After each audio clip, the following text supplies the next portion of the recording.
You know that saying, money makes the world go round? That's wrong. STEM makes the world go round. What runs the world? What allows us to be doing this podcast right now? What literally everything that you use developed by one of those aspects: science, technology, engineering, math.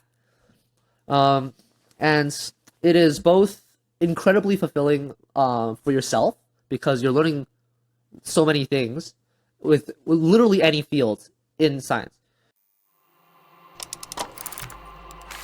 Hi there, this is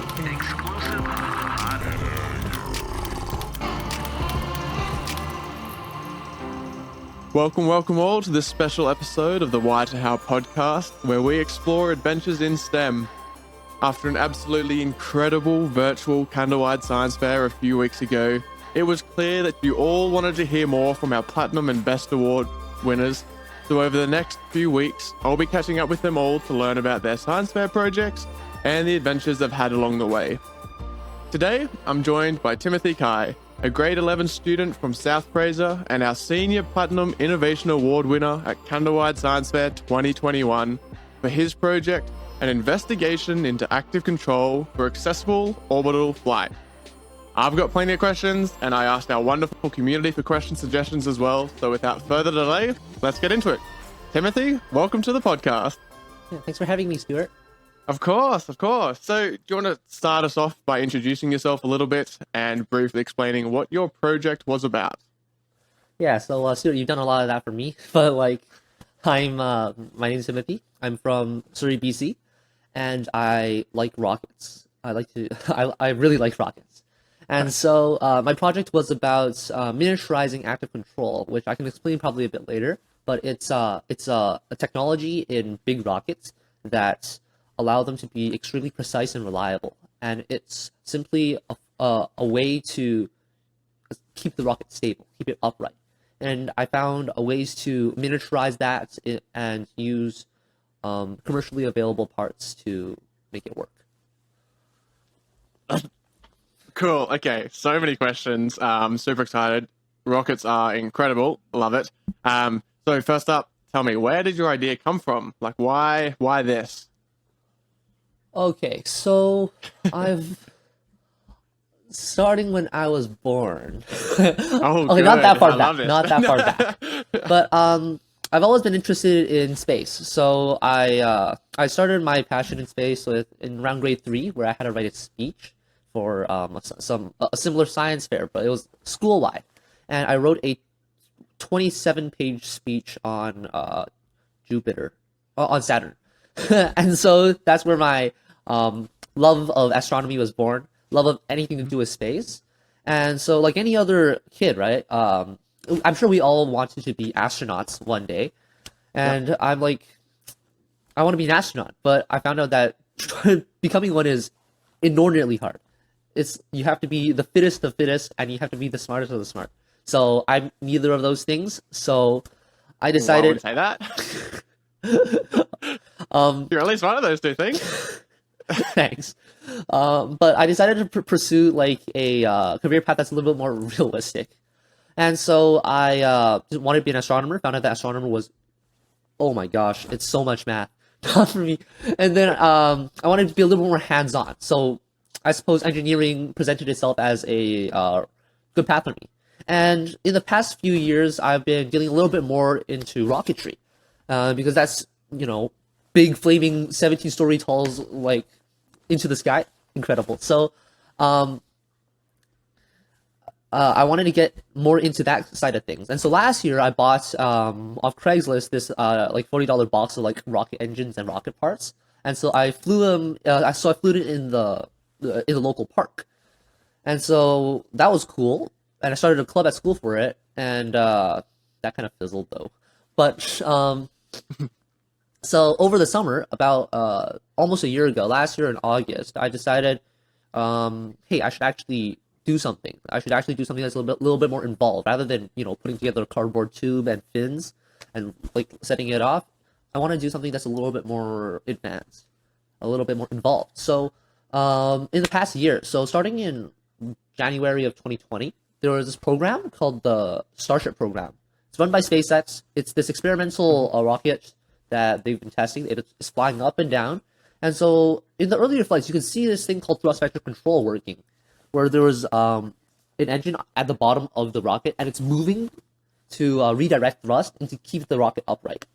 And so that's what sparked this interest, and I decided to try and see if I could do something like that.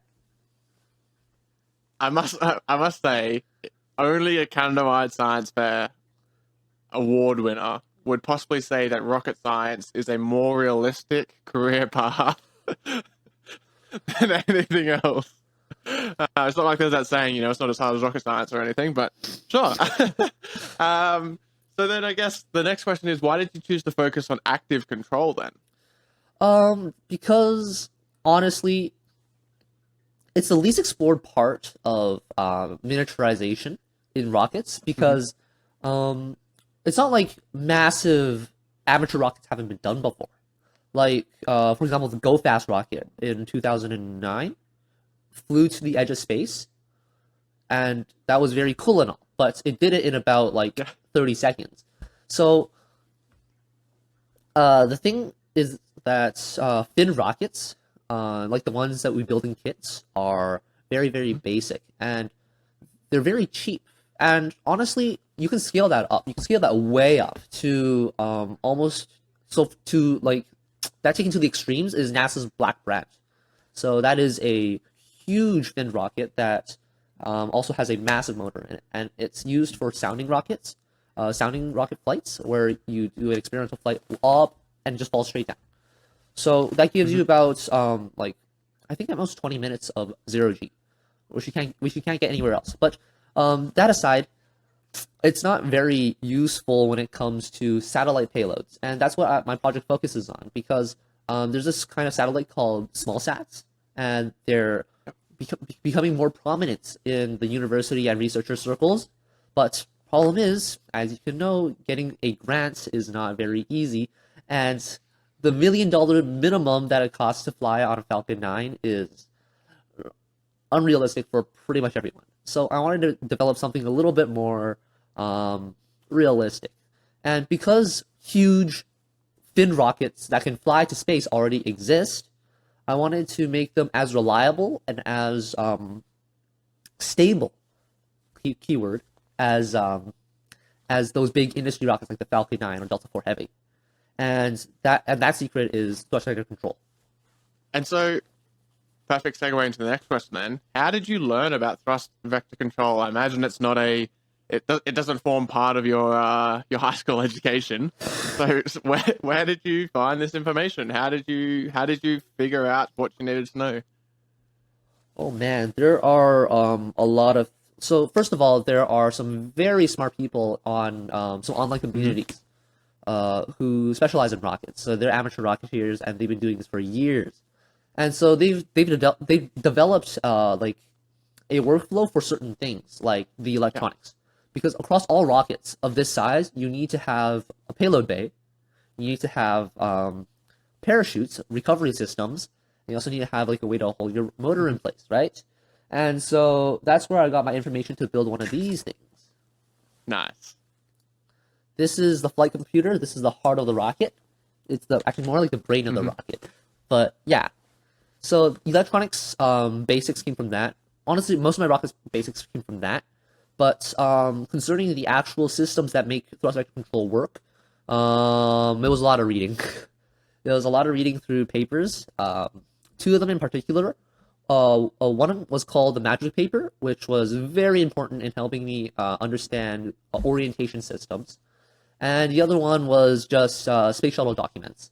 So the space shuttle was like a very special rocket, because its thrust vector control kept it going kind of like on a trajectory that's not straight up, because it has engines pointing out the back. And so you can see when the space shuttle locks, you can see like the three engines at the back, the RS-25s just tilting together, locking. And I read up on that. I read up into its orientation system, which I mentioned before. It's called quaternions. I can explain that in a little bit more detail later if you want. But in the end, it was honestly just learning the basics of engineering, looking at industry examples of thrust vector control, the technology itself, and then just letting me go at it, learning how to engineer, building new designs. I have an entire box just full of like old gimbals. But honestly, the hardest part, like that was like 50% of the work. The other hard part was getting all of the required surrounding like code and electronics and hardware that makes the thrust vector control work. So yeah. So, had you ever done computer assisted design before? Have you ever soldered before? Like, have you ever built anything similar to this before you sort of jumped headfirst into trying to miniaturize what is a multi-billion-dollar industry? So first of all, shout out to Mr. Mills and Mr. Roche for teaching me how to solder in grade 9. Nice. I took woodworking electronics in there, and I soldered together this little breadboard thing, this little proto board thing, where it screams when you put it under your parents' bed. Yeah, that was my first electronics project. Yeah. Before that, I had 2 bad experiences in my lifetime with both Arduino and coding. And so I was off put by that until literally when I started this project. The last time I coded was a block code on like Vex robots. And so I just jumped headfirst into this essentially. I learned this from scratch. I have never designed one of these before. I know how electronics work in theory because of, certain physics principles and whatever, but I've never actually formally designed a PCB. And so I learned how to do that through, the glory of YouTube. But also, there are some other programs that I had to learn, like CAD, which is computer assisted design. It's not very assisted at all. But for example, just like the mounting rings on this, right? I modeled these. Yep. So you have to model them before 3D printing them, which brings me to 3D printing, which is also another nightmare in of itself, where you have to, do upkeep on the printer itself all day long, and then certain things go wrong. And then finally there was the code, where I had to learn a couple of things, which was number 1, control theory, which is, as you can imagine, you can't write like one line of code to make this work. There's code. You can't just rocket fly. Yeah. It's if launch fly. Technically you can, because the code's written in C++, so you can write it in one line, but that'd be unreadable. So there's code to make this part, there's code that's loaded on this to make this part run. There's code to take the information from this part, calculate it, turn it into like a value to turn the thrust vector control mount, and all of that is done through some very nasty math. Yeah. And you didn't want to become an astronomer because you didn't like math. Yeah, it turns out that engineering is not that forgiving either. No, I had to learn calculus for this project, alongside C++ and Python. So just a few things. Yeah. No, just a few things. Nice and easy, of course. So what did you discover? What is the result of all of this work of learning CAD, of learning soldering, of learning math, of learning Python and 3D printing? What's the end? Engineering's a massive pain. Rocket science is as hard as it sounds. Yeah. Also, it works. So thrust vector control does indeed work at the miniaturized scale. So in my flights, there were several problems that came up. There were launch detect was a bit low. I set it at 15 Gs, which only like so the motor that I'm using. Sorry, do I have one around here? Yeah, I do. Yeah. So the motor that I'm using is this big, and it produces 12 newtons of thrust nominally, but it spikes at 25 newtons. So this thing essentially pushes really hard at the start, and then it settles down. So that push hard at the start is what I use to detect liftoff. And so that was too low. So it spikes up, and at the top of the spike, I was already about 1.5 meters off the pad, tilted sideways. And then the thrust vector control system was like, oh, I need to be doing something. And then it woke up and it started working. And so the flight after that was perfectly straight, 30 degrees off axis. No. So yeah, that was pretty cool. But that was my first ever flight. Second. The first one was embarrassing because it was human error, not computer error. I was launching at like 9 o'clock, and given that it's Canada in the winter, it was very dark, and I forgot to turn the rocket on. Oh, wait, that's that's kind of important. I didn't flip the switch that needs to turn the rocket on. I did flip it the first time. The thing wouldn't light, so I had to turn it off because like certain problems with like the gyroscope that I'm using, it drifts, and I don't want to fill up the buffer on the SD card on the flash chips before I jump to the SD card and all that. So I turned it off. Made sure reset up the launch system. Made sure it works. Then I forgot to turn it back on when I pressed the button. So I devised a temporary solution to that, which was a launch procedure. So this kind of pattern continued on until my second latest flight, which was essentially 100% successful, except for the fact that my motor underperformed, and it came like 3 meters off the pad and it hovered. It was straight. It was perfectly straight, but it hovered instead of going up. That's pretty cool. But anyways, that's all of those flights and all the data that I got from those flights confirms that flight spectral control does work at this scale, which is honestly really, really cool. That's super cool, yeah. And I mean, just even seeing your smile right now, like I can tell just how passionate you are about this. Can you describe that feeling for you? It's maybe not the first flight, like the second flight when it does take off, and then the third flight especially where you know that it's gone right. Like, what does that feel like for you? Oh gosh, it's literal months of work paying off. Yeah. So iterative design is the methodology I'm using. It's one used by NASA scientists, and it's in particular SpaceX actually. And it's essentially build, test, fail, fix, build, test, fail, fix. And man, when you've gone through so many of those cycles, like not just the big flight cycles, right? Those are the big ones that are the most easy to explain, but I had to reprint these rings, for example, 3 times before I got the spacing right to fit the tube. That's one thing. And there's the tolerances for the thrust vector control, and there's the code. There's, oh my gosh, there's so many parts of the code. There's the quaternions that weren't working. There's a PID that wasn't working. There was funny servo offsets. And then so iteratively designing through each little subsystem, each little part, you get stuck into this little personal hell of your own making, because you're just grinding away at it every day. But honestly, sometimes it's just so fun because you get these little rushes when you finally finish a cycle, and wait, it's working, and it's working, and so that is an incredible excitement. And then now imagine that the fear and apprehension when you start testing, and the relief and excitement and happiness when you stop and see the results. Imagine that multiplied by 1,000 times, because this is months of work. This is a solo project, so nobody else really knows what I'm doing. Knew what I was doing back then, and nobody could understand honestly the excitement or the pain. So on flight days, I was a nervous wreck, so I needed that procedure to keep me in check. And so before the flight, I'm pale, I'm sweating, and I'm praying.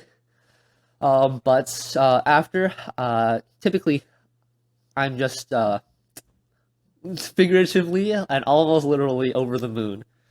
It's great when you see that thing just go soaring up to the sky. You hear that familiar as it goes up. It's great. It's undescribable. So people need to work on something of that scale. Just work on something that they enjoy and they're passionate about, and they have to push through. Work on it for a year, and see the results, both of the actual projects and of your own growth. It's truly such an amazing mentality that you have, where you intentionally put yourself through pain to achieve some sort of greatness at the end, just to achieve that rush of satisfaction of knowing you've achieved something. it's very similar to like any sort of sport or athletics, where like it hurts to train all the time. It hurts to go home and work on something so specific for hours and hours and hours, not knowing if it's going to work at the end. But then as soon as it does, there's just no other feeling like it. Exactly. How big is this park that you're testing your rockets in? Oh, I think on Google Maps it said something like 400 by 200 meters. And how high are these rockets going? So honestly, it was a little bit more dangerous when I was messing around with my like model rockets, because those are lights. They're like maybe like 30, 50 grams a piece, and they got these little. I think I have one actually. Just a second.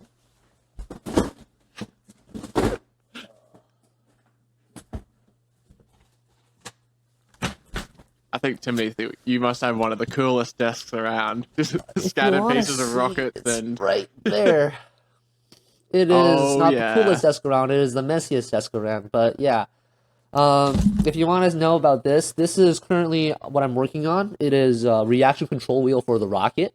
This is a lipo that I bought that was about 10 times too big for my needs, but it works for now. And I've got this some electronics set up to spin a brushless motor, and some code written to control it. And so what's the purpose of that? Like, so what are you hoping to achieve? my thrust vector control system does yaw and pitch, right? So this way and that way, it's all good. However, when it comes to roll rates, on the higher power flights that I'm planning to do soon, any irregularities in the airframe will cause it to roll. And although my software can compensate for that, because quaternions are really, really cool, but there are hardware limitations that I can't bypass without spending a lot of money. And so my servos are limited to 0.15, like they have a delay of 0.15 seconds, as well as the fact that their actuation speed is about 360 degrees per minute. So once your rotation rate exceeds that, you can't do anything about it. And it exceeds it way before that, because your delay is going to mess things up even harder. And so I need to do something to prevent it from rolling on this axis, to prevent it from spinning. And so, due to a little thing called the conservation of angular momentum, you can spin something really fast inside it to make the rocket spin the other way around. And so, essentially, that's what I'm doing.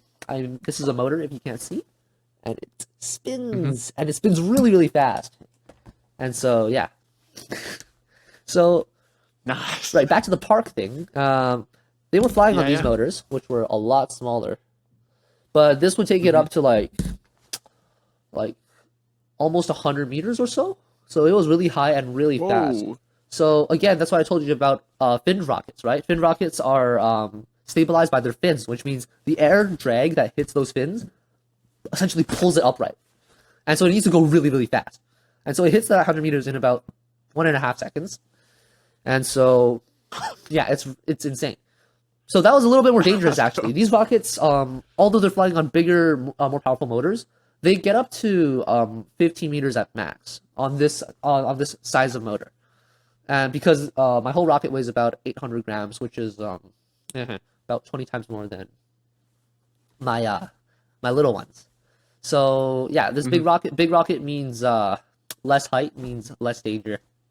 So yeah, I usually launch in the morning, like really early in the morning, so there's like less people, typically 0. Yeah. Nah.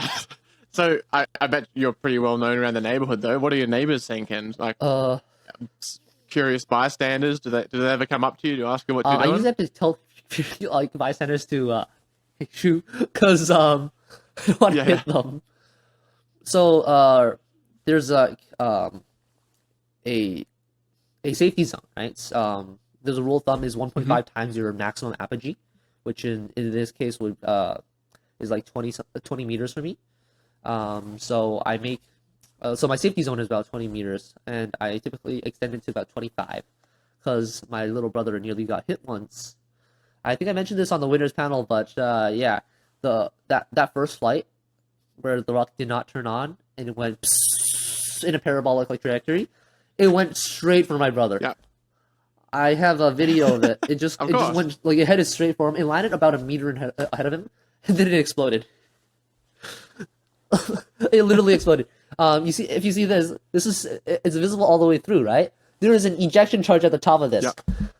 so it goes boom when it finishes flying.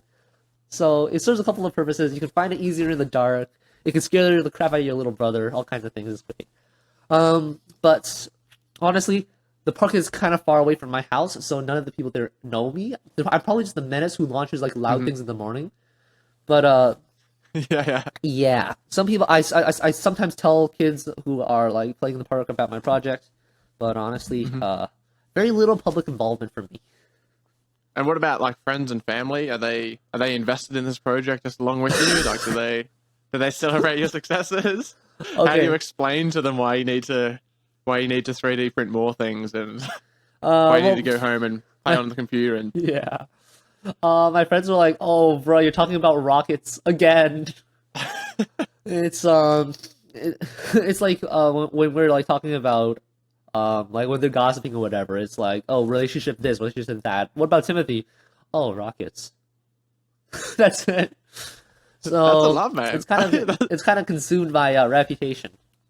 But honestly, it's been great. So no regrets. No, good. And That's what I want to hear. yeah, my friends are interested as well, but some of them want to come to my like launches, but them being experimental and me being what I said a nervous wreck before launches, I've been a little apprehensive from inviting them to yeah, don't want them waiting around either, you know. So Yeah, I think that's definitely understandable. Absolutely.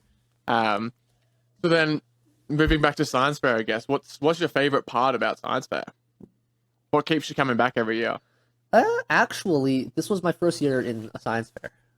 So, last year I wanted to join. I designed this solar still thing. It was pretty cool. Fun fact: the parts that I ordered for it are still at the border because of the lockdown. Oh, I love it. Yeah. But that's that kind of fizzled because CWSF was canceled last year, and I wasn't that into like the science community in grade 8, and in grade 9 I was only doing like regional like little competitions like the KPUSC and that kind of thing. And so last year I got in touch with one of CWS's former alumni, or however you pronounce that word, but he was really cool. Winter in 2015 or something, but really inspired me to get into this because it looked like a really great opportunity, and it was.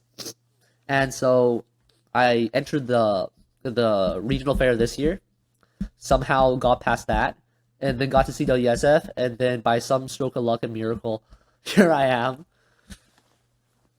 Oh I don't man, think it's a stroke of luck or a miracle. From the sounds of it, you've put in an incredible amount of effort.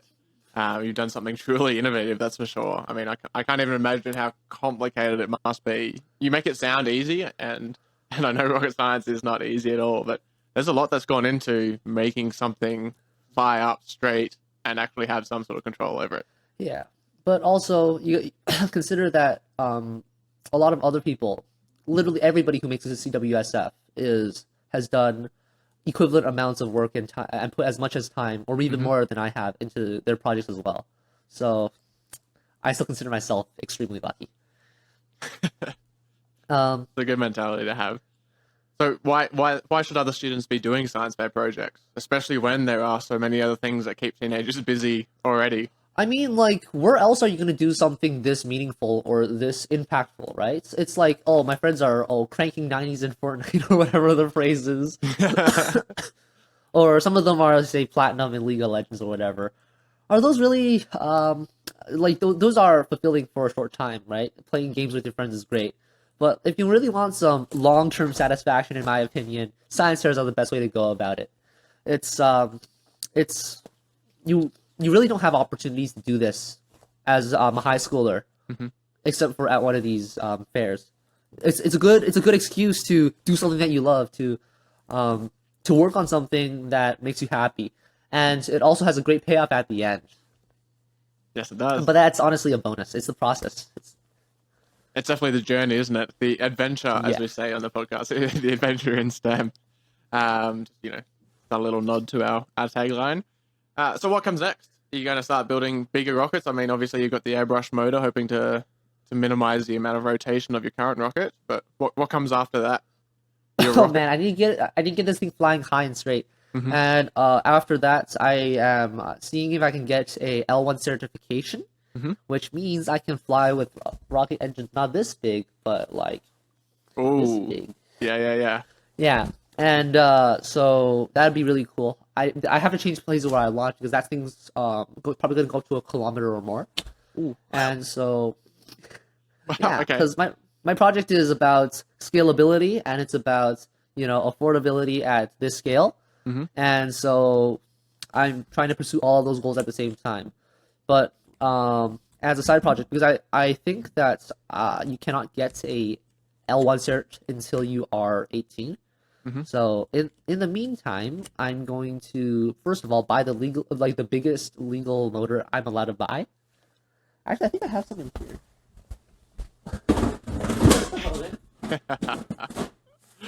Oh man. Oh,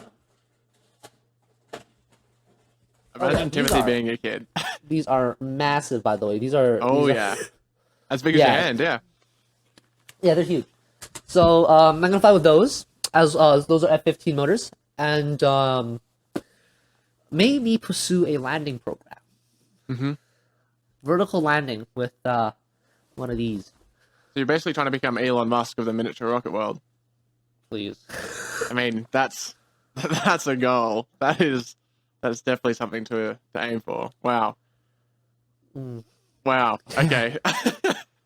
A couple of community questions for you. Someone asked, when can we all go to space? What do you mean? No, You're not one building of rockets these. for us? No, one of these unless you weigh like 10 kilos. What about when can we launch our own sat cubes? Oh, that's honestly right now. Like you want to build Not a for $1 million satellite? though. Yeah. You can band together with like several universities, and there's rideshare programs that allow you to kind of book an entire rocket, but you just have to find like 100 different people to put their satellites on it. And Electron, the Electron rocket from Rocket Lab is becoming more and more prominent. But yeah, there's still ride sharing. They're not as dedicated as I hope this technology can be. But right now, it is possible, and with the right amount of funding, it is realistic to launch your own satellite to space. I think I know a few people who've actually done it. Actually, it's really cool. That is that is really cool. Well, I can't Honestly, wait to hear about that. Yeah, satellite design is as complicated as what I'm doing here. You've got electronics, and you've even got roll control systems sometimes actually. But yeah, the amount of design and engineering that goes into that, because you can't fly it more than once. It goes up there and it's up there forever, and so you got to do it right the first time, and that's a lot harder. No pressure. Yeah, but I mean, for those who are interested in like doing such a thing, go for it. It's so cool. Yeah. Oh yeah, some sort of partnership I'm saying here. Another community question for you. What did you dream of being when you were older? Or what do you dream about being when you are older? Well, an astronaut, obviously. Mhm. That is still my ultimate goal. But realistically, I want to be an aerospace engineer, a propulsion systems engineer in particular. So I want to work on things like the RS-25. Development has ended, but the Raptor engine from SpaceX, the first full flow Methalox engine ever, and that the kind of engineering that goes into that is incredible, and I want to be a part of it. I want to be a part of the bleeding edge of aerospace development for at least a few years of my life, and hopefully I can go to Mars. Oh, let's go. Well, one day in the future, it's being a senior engineer at SpaceX is you get your pick of choice when they're choosing crew members for some commercial launch to Mars in like 2060s or whatever. I mean, that'll be upon you quicker than you think. So, I mean, when you do go to Mars, if you could just take a photo, tag at yc.sjc on Instagram, that'd be amazing. Give us a good shout out. All right, so last couple of questions before we wrap up this episode. Of course, why is STEM important? Oh man, Just an easy one to end. yeah. Um, you know that saying, money makes the world go round? That's wrong. hmm STEM makes the world go round. What runs the world? What allows us to be doing this podcast right now? What literally everything that you use developed by one of those aspects: science, technology, engineering, math. And it is both incredibly fulfilling for yourself because you're learning so many things with literally any field in science. Um, I've done paleobiology for fun. I learned so much about geology and how the world itself works. That ties into to tectonics. That ties into like the huge periods of time that things work. That ties into evolution. That ties into how animals evolved over those millions of years. It ties into astronomy. Ties into the movement of our planets, and so STEM, science, technology is a big interconnected web that's more than 3 dimensions. It's incredible and is applicable. That's the important thing. It is applicable to every facet of our lives. And so if you get into STEM, you can contribute something to part of that. And that's what makes it. That's a good message. That's a really good message. Okay, final question for you. Maybe it's got a few sub questions. Sure. A final question for you. Any advice for people looking to get involved in science fair next year, or just looking to do a project like this in general, even if it's not for science fair, just to do a big long project? Oh man, just think of something that you like to do. So it was easy for me because I just by nature I love rockets. Yeah. love rockets. I love space. I actually am like just generally interested in any kind of science, which is a big plus when it comes to like science fairs and developing projects because I always have an idea, and it's a big minus when it comes to my social life. Joke, I have plenty of friends. It's fine. Yeah. But for people who aren't, say, as like inspired, I'd say read some books, do some research, see what the world has in store. For example, some people don't know like the nuances of climate change, right? So once you get some research into that, you can see, once you understand the problem, then you can think of solutions. So find as many problems as you can, and then let your brain go at them. Discover new things, discover new techniques, think of new ways to solve these problems. Try to think of something unique. It doesn't have to be unique, actually.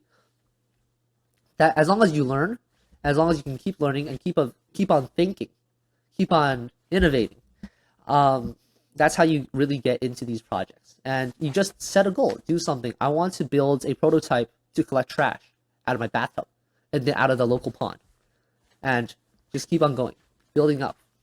And because that's how everything in life works. You just keep on growing. Build, test, fail, fix, repeat. That's right. And last sub question for you then: how do you stay motivated once you start? How do you keep it going?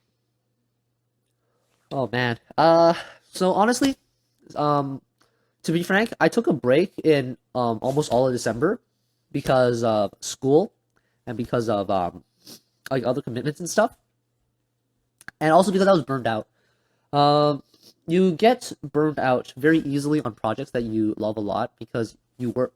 I once spent like 6 hours by accident just tuning the PID.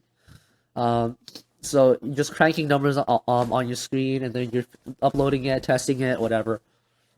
But if you pick the right project, motivation honestly isn't that much of a problem. You're always thinking of new things when you're at school. You're doing math, and then you go, oh, I can do something with that, and then you're always thinking of something new. There's always new things that your project is bringing up for you. It's not a set path. It's not like pages and pages of homework that you just have to grind through. This process holds surprises, holds discoveries for you. But not only that, you also have to have perseverance. So this isn't some magic. Oh, passion is all you need. You need to be able to sit down at a screen and learn. You need to be able to just slowly figure out things. You need to learn how to be not discouraged when you can't figure something out. So perseverance, I think, is as big a part as any project as passion is. I think that's the perfect way to end this episode. I mean, Timothy, thank you so very much for joining us today. What an absolutely, truly incredible adventure that you've been on over the last 12 months. From almost taking out your little brother to now looking to getting a license to shoot rockets up to a kilometer in the air. I mean, what a life you are living. I can't wait to see what comes next. Truly do send us videos of you launching rockets, because I would definitely love to see what they look like. Rocketry is so cool to me, but I am nowhere near smart enough to understand all of the math and building that goes into it, because it is as hard as rocket science is made out to be, which is a fun lesson that you've learned. So thank you so much, Timothy. I hope to see you again very shortly. Keep us updated on everything that goes on. And for everyone else, please join us in the next episode when we interview one of our other Best Project and Platinum Award winners. And please do put your hands together, leave us some comments, let Timothy know just how much you've appreciated learning more about him and just how cool his project is. So until next time, thank you all and stay curious.